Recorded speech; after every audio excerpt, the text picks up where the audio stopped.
मुख्यमंत्री सुबह रोता है, शाम को चुप हो जाता है, रोते हुए कहता है मेरे पिताजी के लिए के स्टैचू बनाने के लिए इस सरकार के पास 2 गज जमीन नहीं है।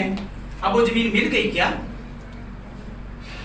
कांग्रेस की प्रदेशाध्यक्ष कहती हैं मैं चुनाव नहीं लड़ सकती क्योंकि 1.5 साल के अंदर कोई काम ही नहीं हुआ कार्यकर्ताओं का।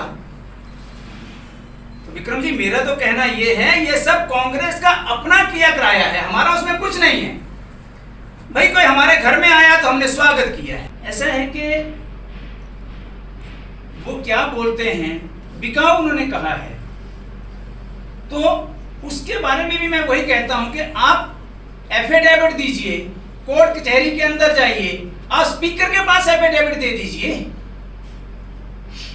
सिर्फ और सिर्फ हमीरपुर की जनता को ये बोलने के लिए कि मैं हमीरपुर का हूं, आपका बेटा हूं। वैसे आप पता कर लेना कि वो पूरी जिंदगी, उनकी उम्र मेरे को लगता 59 और 60 के आसपास होगी, हमारे से 1 आधा साल 2 साल बड़े होंगे। वो कितना समय हमीरपुर रहे हैं, उनको तो मुझे नहीं लगता कि इन गली मोहल्लों का भी पता होगा।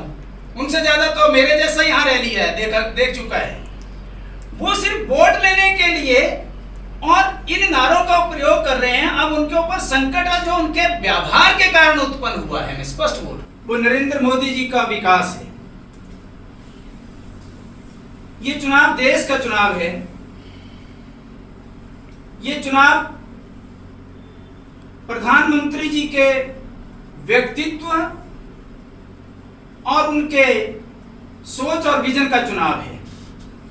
आम जन अपने आप को इस चुनाव में प्रधानमंत्री के साथ अपने आप को जोड़ करके देख रहा है और हमारे सांसद आदरणीय अनुराग ठाकुर जी ने जिस प्रकार का काम, जिस प्रकार का प्रभाव हमको क्षेत्र में दिखता है, उसका चुनाव है।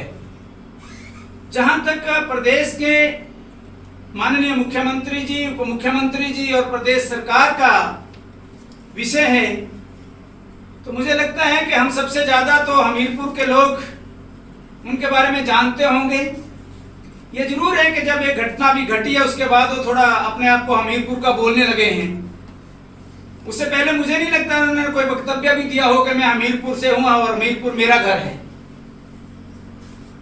इसलिए मुझे नहीं लगता कि उसका प्रभाव, और मैं फिर वही बात कहता हूं कि ये चुनाव प्रदेश का चुनाव नहीं, ये देश का चुनाव